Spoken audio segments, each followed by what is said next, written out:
News4 Telugu channel news కి స్వాగతం. నేను సంధ్య. ముందుగా ముఖ్యాంశాలు. నీట్ అవకతవకలపై చర్చ జరగాలి. ప్రధాని మోదీని డిమాండ్ చేసిన రాహుల్.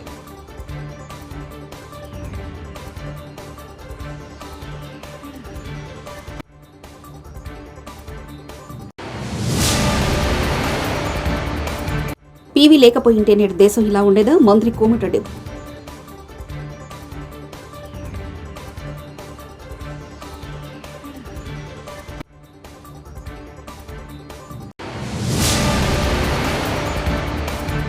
పోలవరం ప్రాజెక్టుపై శ్వేతపత్రం విడుదల చేసిన సీఎం చంద్రబాబు. అసలు లెక్కలివే.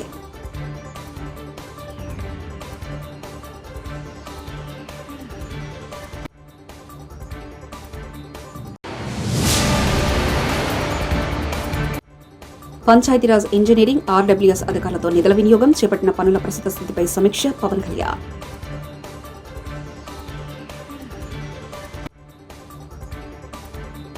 నీటి పరీక్ష నిర్వహణలో అవకతవకల అంశంపై పార్లమెంట్లో చర్చ జరగాలని కాంగ్రెస్ అగ్రనేత, లోక్సభ పక్ష నేత రాహుల్ గాంధీ ప్రధాని నరేంద్ర మోదీని డిమాండ్ చేశారు. రాష్ట్రపతి ప్రసంగంపై ధన్యవాద తీర్మానం ప్రవేశపెట్టే ముందు ఈ అంశంపై లోతైన చర్చ జరగాలని కోరారు. हिंदुस्तान के स्टूडेंट्स से मैं कहना चाहता हूं, ये आपका इशू है और हम सबको लगता है, इंडिया गठबंधन को लगता है कि आज सबसे जरूरी बात आपकी है, क्योंकि आप हिंदुस्तान के भविष्य हो. तो हमें लगा कि यहाँ पे पार्लियामेंट हाउस में नीट पे डिस्कशन हो और उसके बाद प्रेसिडेंट्स एड्रेस हो पाए.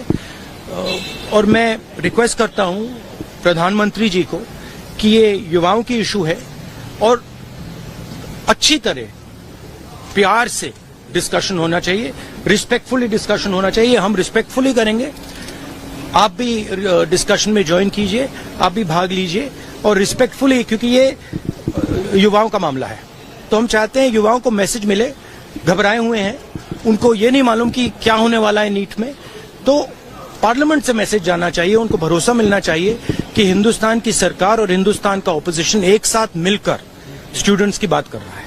तो ये आपको बताना चाह रहा हूं. सर, परीक्षा स्थगित करने. Thank you ji. Defence research and development organisation మెరుగైన బూస్టర్ కాన్ఫిగరేషన్స్ తో high speed expendable aerial target Abhyas development trials ను శుక్రవారం విజయవంతంగా పూర్తి చేశారు. భారతరత్న మాజీ ప్రధాని పివి నరసింహరావు జయంతి సందర్భంగా మంత్రి కోమటిరెడ్డి వెంకటరెడ్డి ఆయన సేవల్ని గుర్తు చేసుకున్నారు. హైదరాబాద్ నెక్లెస్ రోడ్ లోని పీవీ గట్ లో పుష్పాంజలి ఘటించారు. పీవీ తెచ్చిన సంస్కరణలు చారిత్రాత్మకమైనని ఆయన కొనియాడారు. చక్కగా మాట్లాడుతూ ఒక తెలంగాణ బిడ్డ దేశ ప్రధానిగా 5 సంవత్సరాల పాటు ఎవరు ఊహించని నిధిలో సంకీర్ణ ప్రభుత్వాన్ని నడిపించి ఆర్థిక సంస్కరణను తీసుకొచ్చి మన్మోహన్ సింగ్ గారిని ఫైనాన్స్ మినిస్టర్గా పెట్టుకొని, అంతకుముందు మన దేశ పరిస్థితి ఎట్లుందంటే మన దేశం ఆఖరి గోల్డ్ కూడా విదేశాలలో పెట్టి తీసుకుని వచ్చే పరిస్థితి నుంచి ఈరోజు మాట్లాడుతున్న ప్రభుత్వ పెద్దలు 5 ట్రిలియన్ 6 ట్రిలియన్ మాట్లాడే ఎకానమీ దాకా వచ్చిందంటే అది మన తెలంగాణ ముద్దుబిడ్డ పివి నరసింహరావు గారి ఆయన ముందు చూపు. ఆ రోజు మన దేశం మీద ఆయనకున్న పరిజ్ఞానం, ఆయనకున్న మేధావి,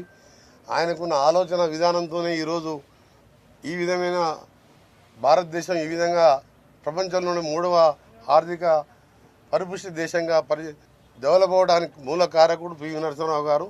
వారి 103వ జయంతి సందర్భంగా వారికి నివాళులు అర్పిస్తూ, వారికి ఆత్మశాంతి కలగాలని భగవంతుని ప్రార్థిస్తూ, అలాగే వారి భారతరత్న వారికి ఇవ్వడం కూడా చాలా సంతోషకరమైన విషయం.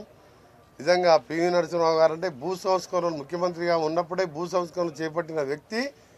అప్పటి ఎవరు మాట్లాడలే. భూ సంస్కరణలు చేపట్టిన వ్యక్తి తనకున్న భూమిని కూడా పేదలకు దానం చేయడం, ఆ రోజు మొదలుపెట్టిన ఆయన ప్రస్థానం నిజంగా ఈరోజు మేము గర్వంగా చెప్పుకుంటాం. మా కాంగ్రెస్ పార్టీ నాయకుడు ఇవాళ ప్రపంచంలో భారతదేశాన్ని ఈ స్థాయికి తీసుకొచ్చిందని చెప్పి పివి నరసింహరావు గారు, వారి కుటుంబ సభ్యులు గతంలో రాజీవరావు కూడా ఎంపీగా ఉండే, ఇంకో కుమారుడు రంగారావు గారు కూడా మినిస్టర్గా ఉండే, అలాగే ప్రభాకర్ రావు గారు, ఇప్పుడు వాణి గారు ఎమ్మెల్సీగా ఉండడం. తప్పకుండా ఈరోజు మా ముఖ్యమంత్రి గారు కొన్ని అనివార్య కారణాల వల్ల అక్కడ ఉండి రాలేక మేమందరం పోతున్నామని చెప్తే మీరు పేరండి అని చెప్పి తప్పకుండా అక్కడ కూడా వాళ్ళు కార్యక్రమాన్ని ఏర్పాటు చేసుకున్నారు. ఏది ఏమున్నా సరే తెలుగు జాతి అలాగే భారతదేశం ఎప్పుడు కూడా పివి నరసింహరావు పేరు మర్చిపోరు. ఎందుకంటే పివి నరసింహరావు గారు లేకుంటే ఈరోజు ఇవాళ దేశం ఇట్లుండని ఒకసారి భయం అవుతుంది ఆలోచించుకుంటే. ఆయన మేధావి, మేధావితో పాటు భారతదేశాన్ని ఏ విధంగా సంకీర్ణంలో నడిపించడం అంత ఈజీ కాదు. అలాంటి సంకీర్ణంలో ఇంత ఆర్థిక పురోగమనం తీసుకొచ్చిండు. అలాంటి తెలుగు బిడ్డ, తెలంగాణ ముద్దు బిడ్డ, భారతరత్న పివి నరసింహరావు గారికి శ్రద్ధాంజలి ఘటిస్తున్నాం. మరొకసారి తప్పకుండా మా ప్రభుత్వం, ఇక్కడ తెలంగాణ కాంగ్రెస్ ప్రభుత్వం కూడా వారి కుటుంబ సభ్యులకు కానీ, వారు చేపట్టిన ఆశయాలు కానీ, వాళ్ళ ఆలోచన విధానాన్ని కానీ తప్పకుండా ముందుకెళ్ళి తీసుకెళ్తామని మా ముఖ్యమంత్రి గారి తరఫున, మా పార్టీ తరఫున, నా తరఫున కూడా వారికి శ్రద్ధాంజలి ఘటిస్తూ ఆత్మకు శాంతి కలగాలని భగవంతుని ప్రార్థిస్తున్నాం. ఏపీకి జీవనాడిగా భావిస్తున్న పోలవరం ప్రాజెక్టు నిర్మాణం గత వైసీపీ ప్రభుత్వ హయాంలో కుంటుపడిన సంగతి తెలిసిందే. ఇటీవలే అధికారం చేపట్టిన ఎన్డీఏ కూటమి ప్రభుత్వం ప్రాజెక్టుకు సంబంధించిన పూర్తి వివరాలను బయటపెట్టింది. ఏపీ సీఎం నారా చంద్రబాబు పోలవరం ప్రాజెక్టుపై శ్వేతపత్రాన్ని విడుదల చేశారు. గెలవడానికి దోహదం చేశారు. ఒక హిస్టారికల్ తీర్పు ఇచ్చారు. రాష్ట్రం నిలబెట్టడం ఇప్పుడు అందరి బాధ్యత. అది మేము బాధ్యత తీసుకుంటాం. అదే సమయంలో ఎప్పటికప్పుడు ప్రజలు కూడా సహకరిస్తే తప్ప సాధ్యం కాదు. అందుకే మొట్టమొదటిసారిగా 7 వైట్ పేపర్స్ పబ్లిసైజ్ చేస్తున్నాం. సమయం కూడా తక్కువ ఉంది. ఒక పక్కన నిన్నటి వరకు ఫార్మాలిటీస్ అని మేము కంప్లీట్ చేయాలి. అది అయిన తర్వాత కేంద్రంలో బడ్జెట్ పెడుతున్నారు, ఇక్కడ బడ్జెట్ పెట్టాలి. కేంద్రంలో బడ్జెట్ పెట్టే ముందు మన సమస్యలన్నీ వాళ్ళ దృష్టికి తీసుకొచ్చి ఎంతవరకు వీలైతే అంతవరకు మనం ఫండ్స్ తెచ్చుకోవడం కానీ, అదే మరి ప్రాజెక్టులు తీసుకోవడం కానీ ఇవన్నీ జరగాల్సిన అవసరం ఉంది. అందుకే ఒక 20-25 రోజుల్లో 7 పేపర్లు కూడా చర్చలన్నీ కంప్లీట్ చేసి మళ్లీ మేము అసెంబ్లీ సమావేశాలు పెట్టుకుని బడ్జెట్ కూడా ప్రవేశపెట్టాల్సిన అవసరం ఉంది. లేకపోతే మళ్లీ ఒక సంవత్సరం మనకు ఒక కన్ఫ్యూజన్ లో పోయే పరిస్థితి వస్తుంది. అందుకే మేము 7 సబ్జెక్ట్స్ కూడా మీకు ఒక ఐడియా ఉంది. మేము కూడా టైం టేబుల్ ఇస్తాం. దీనిపైన తరోగా చర్చ చేస్తాం. చర్చ చేసిన తర్వాత ప్రజలందరూ ఇచ్చిన సజెషన్స్ కూడా తీసుకొని వెబ్సైట్స్ అన్ని, ఇప్పుడు ఇరిగేషన్ ఉంది, ఈ ఇరిగేషన్ ఒక వెబ్సైట్ ఓపెన్ చేస్తాం. టోటల్ డాక్యుమెంట్స్ అన్ని అందులో పెడతాం.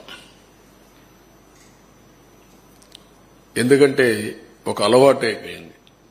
ఏది చేసినా ఎదురుదాడి చేయడం.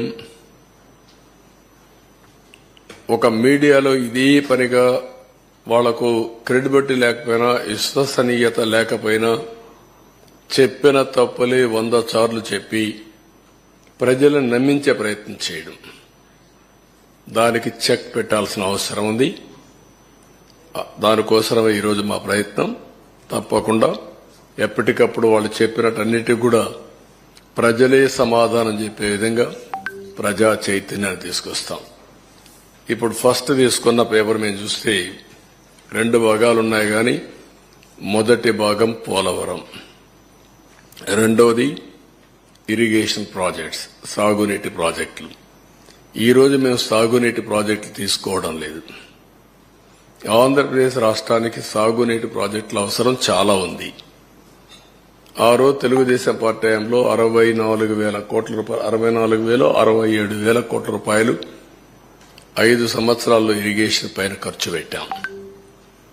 ఇప్పుడైతే మెయింటెనెన్స్ కూడా ఇవ్వలేని పరిస్థితి వచ్చింది. అవన్నీ నేను కూడా ఒక వారం తిరిగాను. రాష్ట్రంలో ప్రజా చైతన్యం తీసుకొచ్చాను. ఆ విషయాలు మళ్లీ నేను మాట్లాడతాను.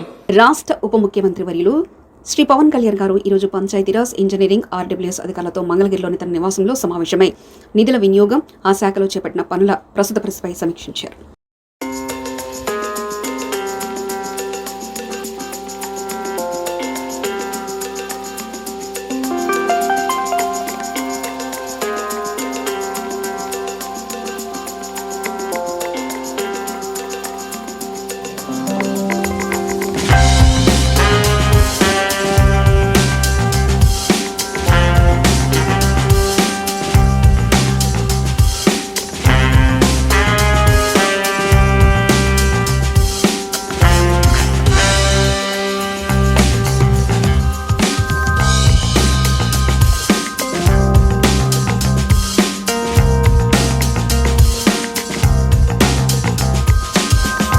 ముఖ్యమంత్రులుగా ఓ వెలుగు వెలిగారు. అది కూడా 100 వాట్స్ బల్బులాగా కాంతులినారు. మేము మోనార్కుల పంటలో వ్యవహరించారు. ఇంకా చెప్పాలంటే ప్రజాస్వామ్య దేశంలో ప్రజలు తమకు ఈ హోదా కట్టబెట్టారన్నట్టు కాకుండా తాము దైవాంశ సముద్రమని, తమ జాతకంలో గజకేసరి యోగం కథం తొక్కుతుందని, అందుకే తమకు యుగం, ఈ మహారోజ యోగం దక్కినట్లుగా మసులుకున్నారు. దాంతో వారు ముఖ్యమంత్రులుగా వారు తీసుకున్న నిర్ణయాలతో వారు వ్యవహరించిన తీరు వారినే కాదు, వారి పార్టీలను సైతం పుట్టి ముంచి పారేశారు. భారత రాష్ట్ర సమితి భారాసకు మరో షాక్ తగిలింది. చేవెళ్ల ఎమ్మెల్యే కాళ యాదయ్య కాంగ్రెస్ పార్టీలో చేరారు.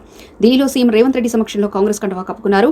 ఇటీవల జగిత్యాల ఎమ్మెల్యే సంజయ్ కుమార్, తెలంగాణ మాజీ స్పీకర్ భారాస బాన్సువాడ ఎమ్మెల్యే పోచారం శ్రీనివాసరెడ్డి హస్తం గూటికి చేరిన విషయం తెలిసిందే. దీంతో యాదయ్యతో కలిసి ఇప్పటి వరకు 6 భారాస ఎమ్మెల్యేలు కాంగ్రెస్ లో చేరారు.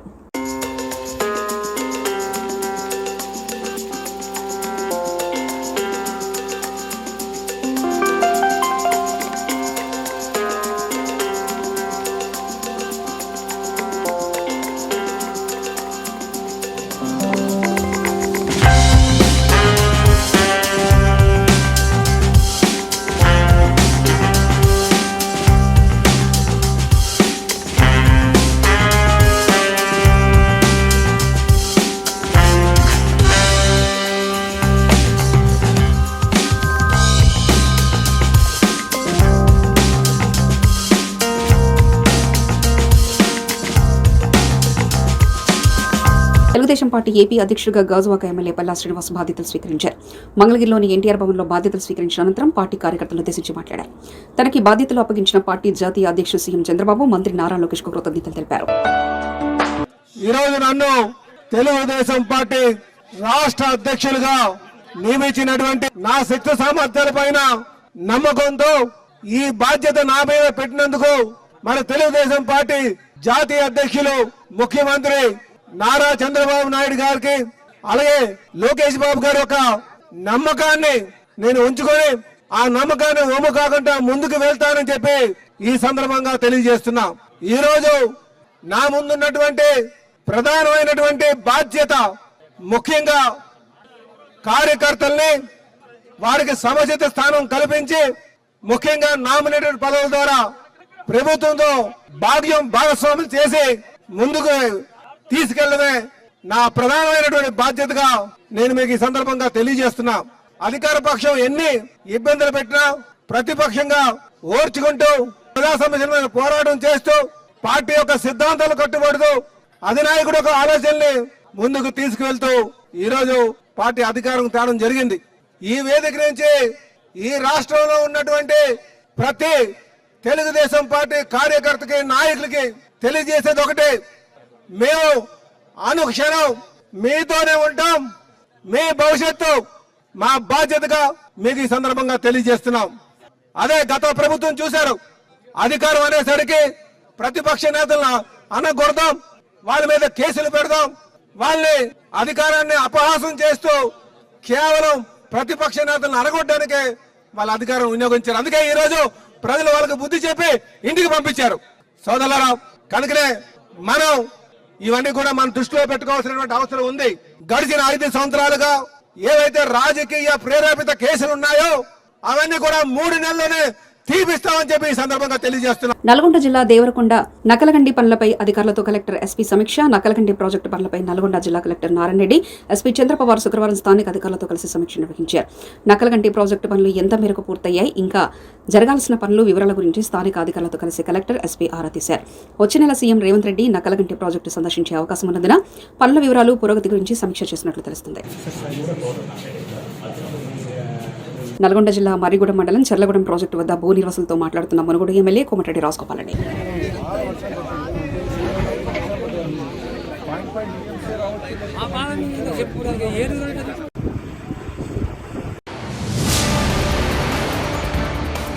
నీట్ అవకతవకలపై చర్చ జరగాలి, ప్రధాని మోదీని డిమాండ్ చేసిన రాహుల్.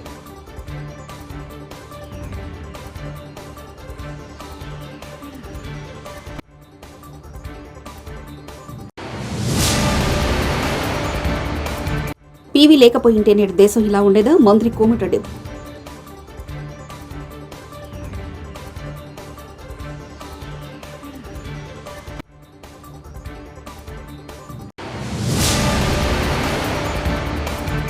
పోలవరం ప్రాజెక్టుపై శ్వేతపత్రం విడుదల చేసిన సీఎం చంద్రబాబు అసలు లెక్కలివే.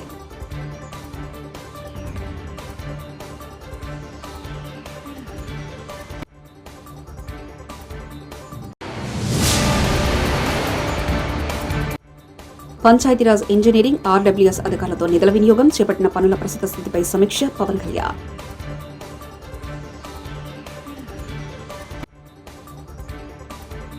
TS4 తెలుగు ఛానల్ న్యూస్ ఇంతటితో సమాప్తం. చూస్తుండండి TS4 తెలుగు ఛానల్.